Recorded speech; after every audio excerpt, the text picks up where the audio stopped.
Hello, good morning dear all. आज हम लोग पॉलिटी में इंडियन पॉलिटी यानी भारतीय राज्य व्यवस्था में डिस्कस करेंगे। टॉपिक है लोकल सेल्फ गवर्नमेंट, यानी इसका हिंदी में नाम होता है पंचायती राज व्यवस्था या स्थानीय स्वशासन कहा जाता है। जितने भी ऑब्जेक्टिव्स हैं इस चैप्टर के अंदर, इम्पोर्टेंट चैप्टर्स के अंदर, और जो ऑब्जेक्टिव एग्जाम में आ चुके हैं वो सारे ऑब्जेक्टिव को हमने यहाँ पे रखा है। इस ऑब्जेक्टिव को देखने से क्या होगा, पिछले लास्ट वीडियो भी हमने बनाया है प्रेसिडेंट के ऊपर इंपॉर्टेंट क्वेश्चन की वीडियो, ऑब्जेक्टिव टाइप्स के हैं। उसके बाद वाइस प्रेसिडेंट के ऊपर हैं, उसके बाद कैग के ऊपर हैं, उसके बाद अटॉर्नी जनरल्स के ऊपर हैं। तो ये सारे आप जो है वीडियो देखेंगे ऑब्जेक्टिव, तो ये आपके पूरे चैप्टर रिवीजन हो जाते हैं और कम से कम टाइम में रिवीजन हो जाता है और एग्ज़ाम में आप अच्छे से अच्छे परफॉर्मेंस कर पाते हैं। तो आप पूरा चैप्टर ना पढ़ करके अगर ये वीडियो देख करके आप रिवीजन भी करते हैं तो काफ़ी आपको हेल्पफुल मिलेगा। अगर आप चैप्टर पढ़ के पढ़ते हैं लूसेंट से या किसी अदर रिसोर्सेज से, देन आप ऑब्जेक्टिव करिए, इट्स बेटर फॉर यू। तो पंचायती राज व्यवस्था स्थानीय स्वशासन में इसे तीसरी सरकार भी कहा जाता है, क्योंकि हमारे पास केंद्र सरकार है, राज्य सरकार है, और ये तीसरी सरकार होती है स्थानीय सरकार। तो आपने देखा होगा कि स्थानीय स्वशासन का मेन काम होता है कि जो स्थानीय समस्याएं हैं और स्थानीय लोगों के डेवलपमेंट के लिए कार्य करती है। ये आई कैसे, तो 1992 में, यानी 1952 1952 में ये सामुदायिक विकास कार्यक्रम शुरू किया गया था, और 1953 में योजना शुरू की गई थी आपकी राष्ट्रीय सविस्तार योजना।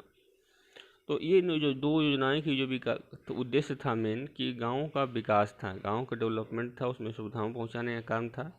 सामुदायिक विकास कार्यक्रम और राष्ट्रीय सविस्तार योजना, और इन्हीं की सफलता की जांच के लिए योजना आयोग की निगरानी में इस योजनाएं शुरू की गई थी। तो उन्हीं की सफलता की जांच के लिए योजना आयोग ने एक समिति बनाई, जिस समिति का नाम था बलवंत राय मेहता समिति। ये कब बनी थी, तो 1957 में बनी थी। कि उन्होंने ही, बलवंत राय मेहता साहब ने सुझाव दिया था कि हमारे यहाँ स्थानीय शासन यानी लोकल सेल्फ गवर्नमेंट होनी चाहिए, जिससे कि हम और अच्छे से गांव में डेवलपमेंट कर पाएंगे। क्योंकि हस्तक्षेप ज़्यादा था, केंद्र सरकार हो या राज्य सरकार हो, इसलिए उन्होंने कहा था कि हस्तक्षेप को कम करने के लिए एक स्थानीय स्वशासन चाहिए, स्थानीय सरकार चाहिए जो अपने काम को सुचारू ढंग से अपने लेवल से कर पाए।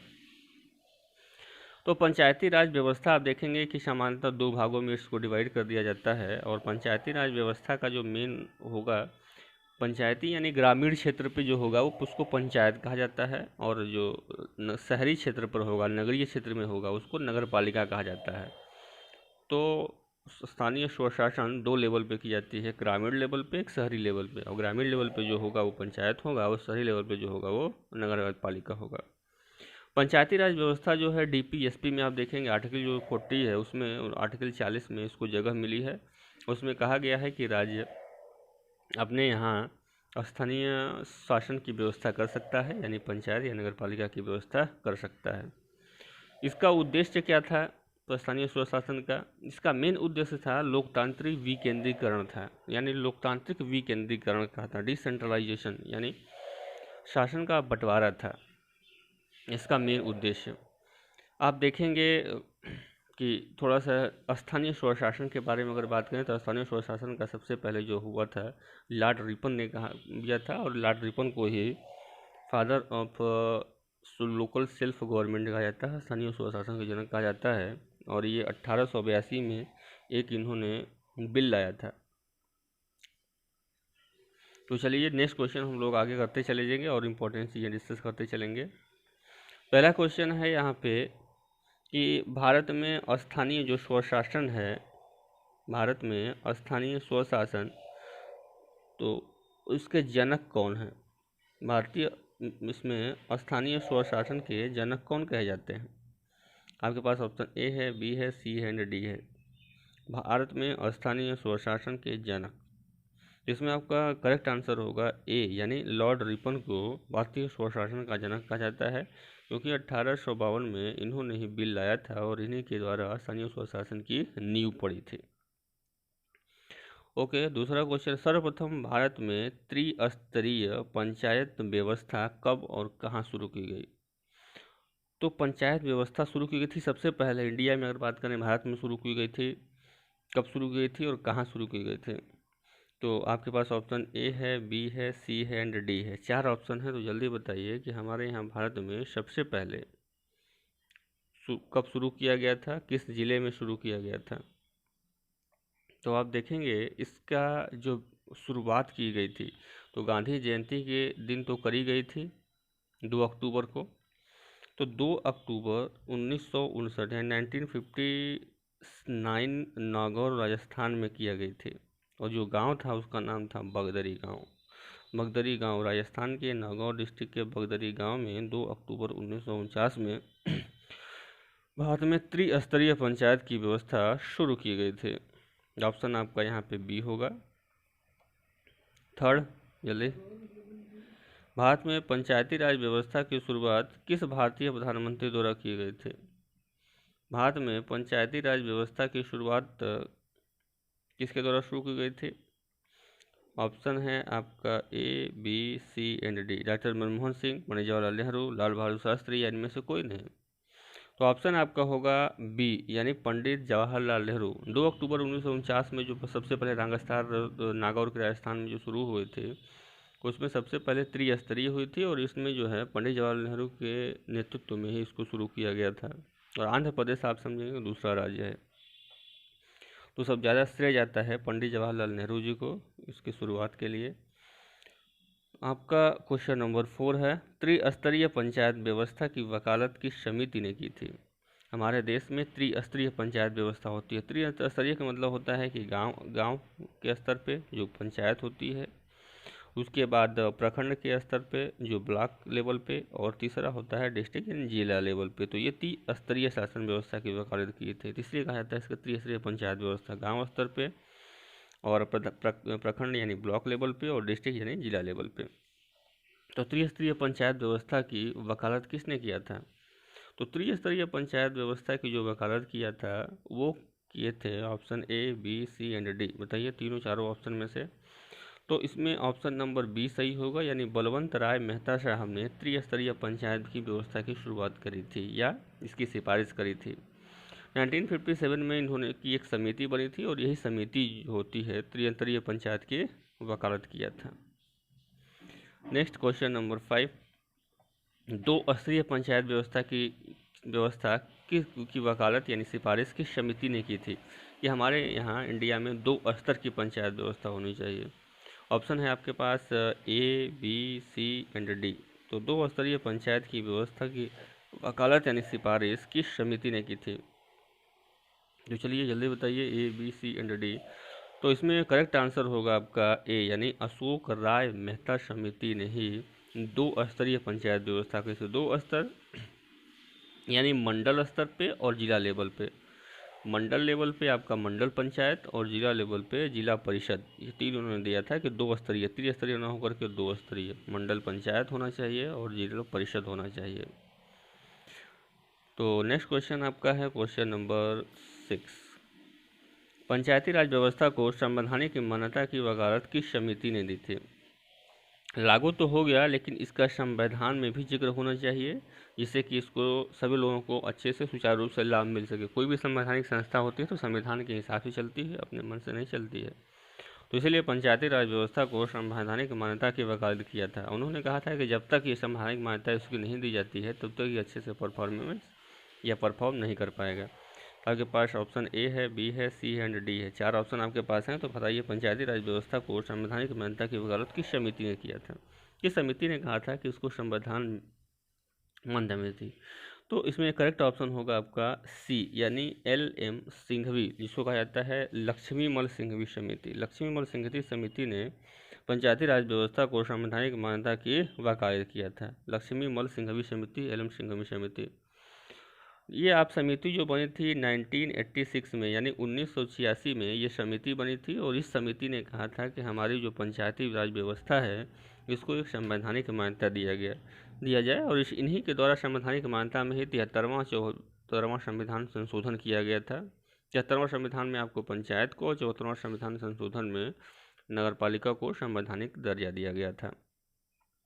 तो पंचायती राज व्यवस्था को संवैधानिक मान्यता की वकालत किसने किया था। LM सिंघवी साहब ने, लक्ष्मीमल सिंघवी साहब ने। कब किया तो 1986 में, 1986 में। तो नेक्स्ट आप देखेंगे क्वेश्चन नंबर 7 है, पूरे भारत में पंचायती राज व्यवस्था की शुरुआत कब की गई थी। ये भी बहुत महत्वपूर्ण है, कई बार क्वेश्चन पूछे जाते हैं। पूरे भारत में अगर बात करें कि पूरे भारत में पंचायती राज व्यवस्था की शुरुआत कब की गई थी, ऑप्शन है ए है, बी है, सी है एंड डी है।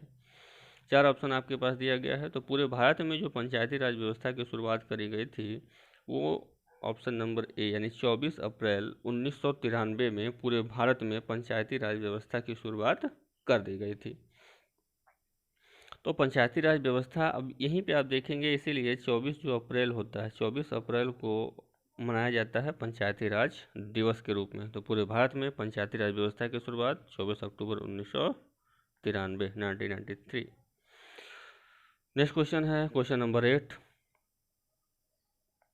73वां संविधान संशोधन अधिनियम 1992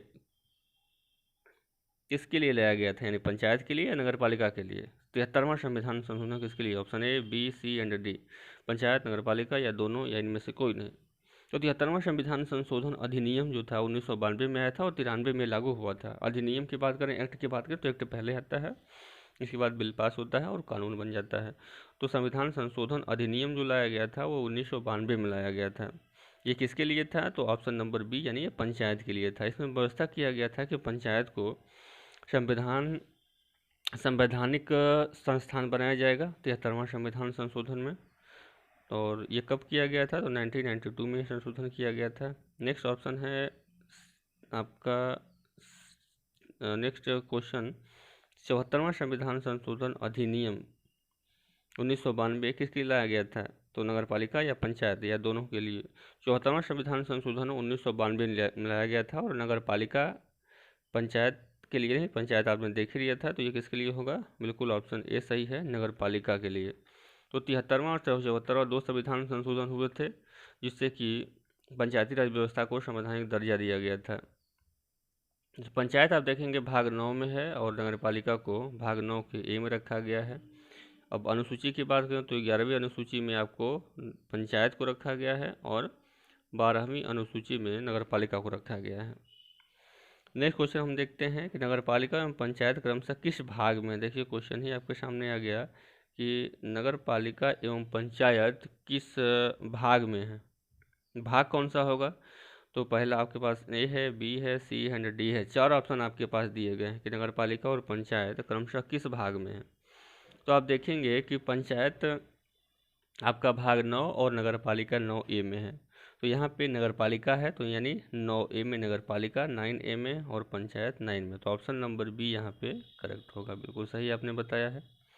नेक्स्ट क्वेश्चन है आपका 11वें नंबर का क्वेश्चन, पंचायत एवं नगर पालिका चुनाव कौन करवाता है। ये भी महत्वपूर्ण क्वेश्चन है और कई बार पूछे जा चुके हैं, यहाँ तक कि IAS या PCS के भी एग्जाम में ये क्वेश्चन पूछे जाते हैं।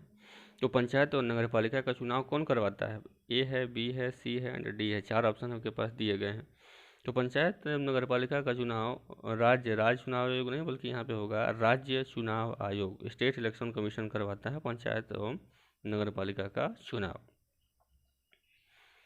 नेक्स्ट आप देखेंगे क्वेश्चन नंबर 12, पंचायत राज व्यवस्था में महिलाओं को कितने % आरक्षण दिया गया है। अगर पंचायती राज व्यवस्था की बात करें तो महिलाओं को कितने आरक्षण की व्यवस्था की गई है, ऑप्शन ए है, बी है, सी है एंड डी है। 4 ऑप्शन के पास है। तो पंचायती राज व्यवस्था के अंतर्गत चाहे वो नगर पालिका हो चाहे वो पंचायत हो, इसमें 1/3 आरक्षण की बात, महिलाओं के लिए आरक्षण कितना है, ए यानी 1/3, और SC ST को जनसंख्या के आधार पर आरक्षण की व्यवस्था करी गई है। नेक्स्ट क्वेश्चन आपका है कि पंचायत सदस्य बनने के लिए न्यूनतम आयु क्या है। पंचायत नगर पालिका सदस्य बनने के लिए, वार्ड मेंबर बनने के लिए आपके कम से कम आयु कितनी होनी चाहिए, 21 वर्ष, 25 वर्ष, 18 वर्ष या 30 वर्ष। 4 में से ऑप्शन बताएंगे, 21 वर्ष, 25 वर्ष, 18 वर्ष या 30 वर्ष। तो पंचायत सदस्य या नगर पालिका सदस्य बनने के लिए आपके पास होना चाहिए न्यूनतम आयु 21 वर्ष, यानी ऑप्शन नंबर ए यहाँ पे करेक्ट हो जाएगा। नेक्स्ट देखेंगे पंचायत सदस्य का कार्यकाल कितने वर्षों का होता है। जो पंचायत सदस्य होते हैं अब उनका कार्यकाल कितने वर्ष, आयु तो आपने देख लिया कि कम से कम आयु 20 वर्ष होनी चाहिए तभी वो बन पाएंगे। तो पंचायत सदस्यों का कार्यकाल कितने वर्ष का होना चाहिए, तो उनका कार्यकाल होता है 5 वर्ष का, यानी ऑप्शन नंबर बी यहाँ पे करेक्ट हो जाएगा। नेक्स्ट आपका है 15 नंबर, पंचायत को कार्यकाल से पूर्व विघटित होने पर कितने माह के अंदर चुनाव करवाना आवश्यक है। ऐसे ही मान लीजिए किसी कारणवश पंचायत अगर कार्यकाल यानी 5 वर्ष से पहले ही विघटित हो जाता है तो कितने दिन के अंदर, कितने माह के अंदर चुनाव करवाना आवश्यक हो जाता है। ऑप्शन ए है, बी है, सी है, डी है। 6 माह, 3 माह, 12 माह या फिर 4 माह के अंदर। तो ऑप्शन यहाँ पे जो करेक्ट होगा आपका ए, यानी बिल्कुल ए सही है। 6 माह के अंदर चुनाव करवाना आवश्यक हो जाता है अगर पंचायत अपने कार्यकाल से पहले विघटित हो जाता है तो। क्वेश्चन नंबर 16 है कि पंचायत एवं नगरपालिका किस अनुसूची में है।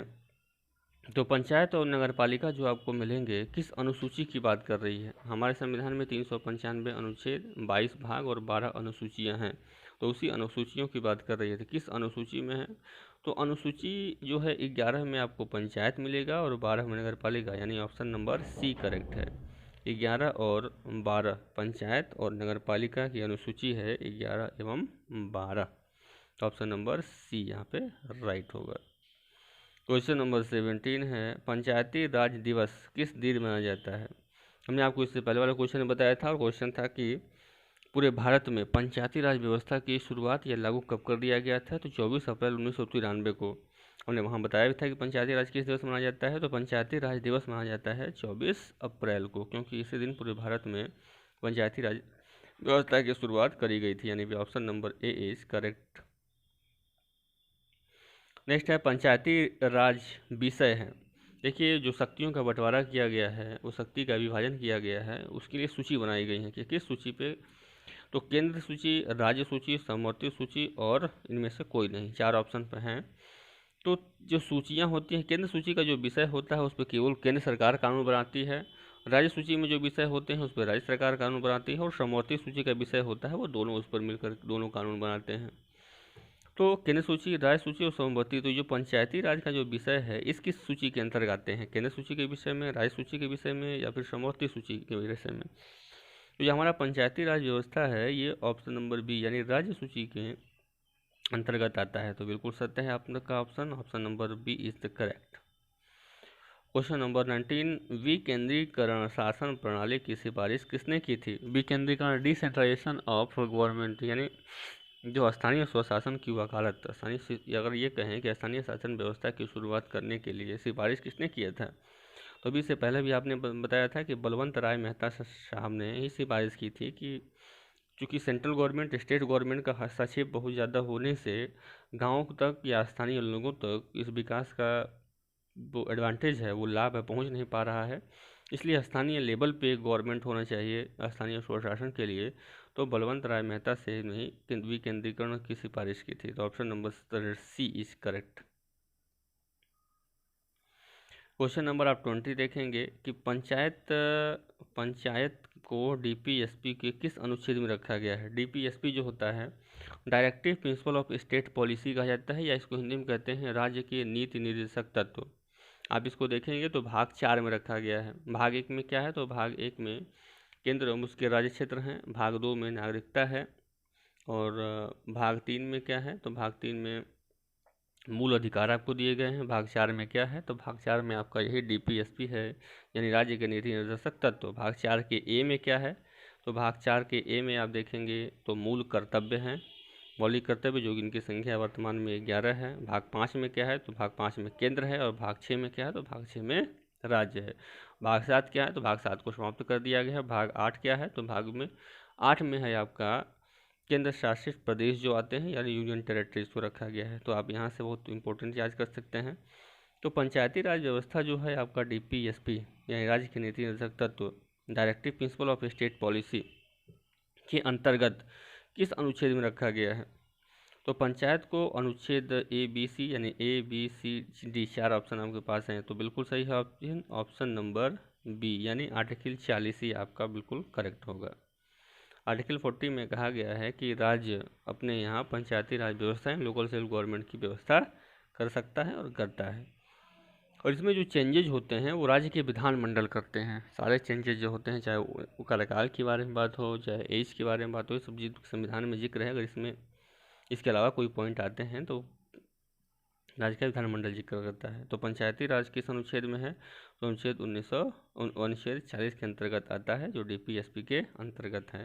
और DPSP में जो सारी चीज़ें हैं वो आपका न्यायालय में परिवर्तनीय नहीं होती हैं, यानी ये केवल एक आपके मौलिक जो आप नागरिक हैं तो उस फंडामेंटल आपको नागरिक जो बने हुए हैं उसके नाते आपको राज्य एक सुविधाएँ प्रदान करता है। तो मेहता समिति के सिफारिश पे ही इसको जो है हमारे देश में पंचायती राज व्यवस्था की शुरुआत करी गई थी और लागू करी गई थी। आपने देखा कि स्थानीय स्वशासन का जनक कौन है, तो लॉर्ड रिपन साहब हैं। तो सबसे महत्वपूर्ण क्वेश्चन हमने जो है इसमें आपका डिस्कस किया है। कभी कभी क्या रहता है कि ग्राम सभा क्या है, तो ग्राम सभा जो होता है कि ग्राम पंचायत में जितने भी मतदाता हैं वो ग्राम सभा कहलाते हैं। एक पंचायत क्षेत्र में जितने भी आपके मतदाता हैं, मत देने वाले लोग हैं, वो आपके क्या कहलाते हैं, ग्राम सभा कहलाते हैं। मत कौन दे सकता है, जिसकी 18 वर्ष से आयु अधिक हो चुकी है वो मत दे सकता है। तो ये महत्वपूर्ण क्वेश्चन है टाइप 20। ये आप रेगुलर वीडियो पाने के लिए, रेगुलर अपडेट्स पाने के लिए आप सब्सक्राइब करें और शेयर करें, जिससे आपको इम्पॉर्टेंट वीडियोज़ मिल सकें और ऑब्जेक्टिव क्वेश्चंस मिल करें। इसके बाद हम लोग सब्जेक्टिव क्वेश्चन बनाएंगे जो कि आपके बहुत ही हेल्पफुल होगा। और ये ऑब्जेक्टिव क्वेश्चन आप 2 बार 3 बार रिपीट करते रहिए, देखते रहिए, जिससे कि आपके हमेशा जो चैप्टर्स हैं रिवाइज होते रहेंगे और कम से कम समय में आपके चैप्टर्स रिवाइज हो जाते हैं। Okay, thank you and best of luck all of you.